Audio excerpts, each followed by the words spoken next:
Legal, bom, agora a gente vai ver um tópico que eu acredito que eu nem coloquei na lista de itens que a gente ia cobrir aqui no curso de JavaScript e tal, de ES6, etc. Mas o nosso projeto pede isso, a gente vai fazer isso. E essa aula aqui agora é teórica, mas como eu sempre gosto de dizer, é sempre muito importante a gente entender os trem por trás das coisas. Então vamos lá entender os trem por trás das coisas aqui. Quando a gente fala de routing, né, ou roteamento, ou rotas de navegação, ou navegação entre páginas, tá? Aqui eu tenho um diagraminha que ele está dizendo aqui o seguinte, tá?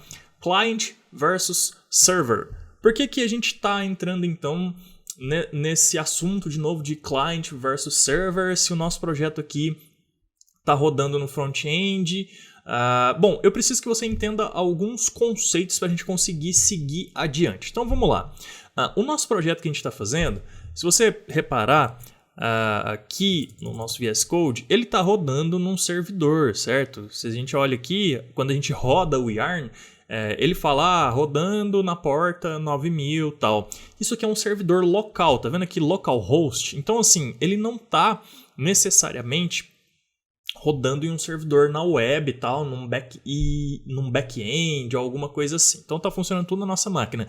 E o que está funcionando na nossa máquina é tudo JavaScript. Então é uma espécie de servidor, né? É um servidor, digamos assim, que roda tudo aqui no nosso client, que roda tudo dentro do nosso browser.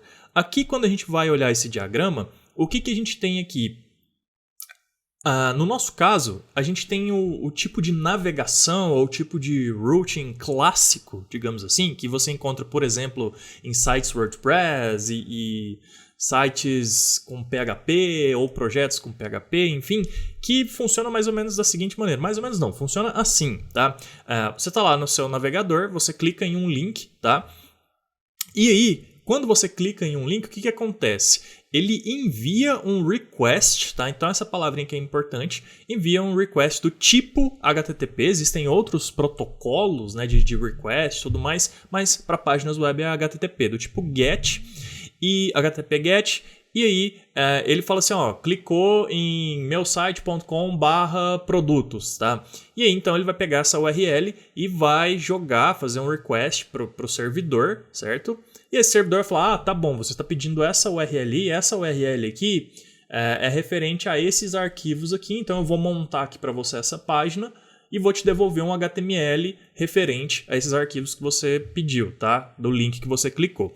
E aí o servidor, então, ele processa esse request e retorna esse response. E esse response, basicamente, é uma página HTML, tá? É uma página HTML com CSS, possivelmente com JavaScript também e tudo mais, que o servidor monta lá e devolve. Quando o servidor devolve essa página, rola geralmente aquela piscada na tela, a tela fica toda branca, né, tal, até a próxima página ser carregada. E aí, dependendo da quantidade de itens que tem nessa página, demora um pouquinho mais, demora um pouquinho menos, enfim.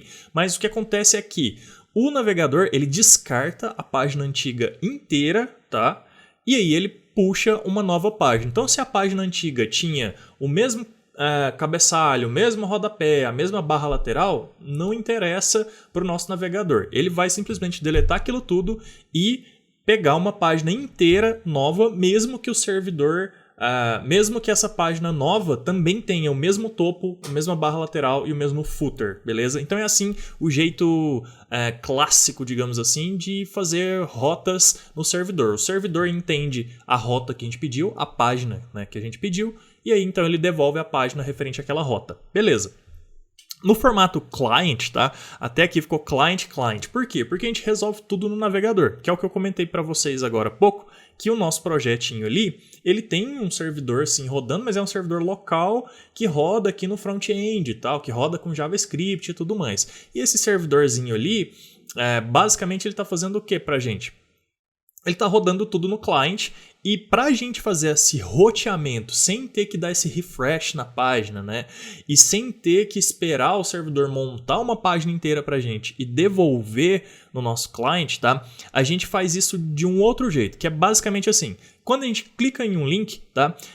O nosso navegador, então, o nosso código, né, que a gente escreve, geralmente é um evento de clique e tal, a gente vai lá e a gente usa um prevent, né, para prevenir que o nosso navegador tente conectar, tente buscar essa nova página referente a esse link via HTTP GET, né? Via um HTTP REQUEST. Porque toda vez que a gente clica em um link, o comportamento padrão do nosso navegador é fazer um HTTP GET, um request tal, ou talvez post, dependendo se for um formulário, por exemplo, mas basicamente esse é o comportamento padrão, GET e POST do navegador. Então a gente tem que primeiro bloquear, prevenir isso. Por quê? Porque a gente não quer que ele busque uma página nova em um servidor. A gente vai continuar usando aquela mesma estrutura, aquele mesmo topo, aquela mesma barra lateral, aquele mesmo rodapé naquela página ali.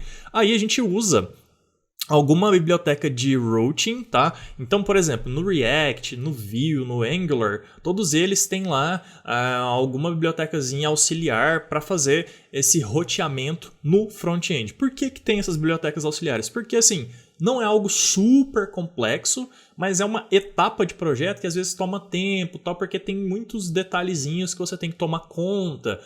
Como é que você sabe qual foi a última página que o usuário navegou, a próxima página, como é que você faz a questão de sincronidade ou assincronidade de dados e tudo mais. Então essas bibliotecas já ajudam muito nisso, tá? E aí por isso que geralmente usa-se bibliotecas quando você está trabalhando em projetos maiores, que envolvem banco de dados e tudo mais, né? E aí o que acontece?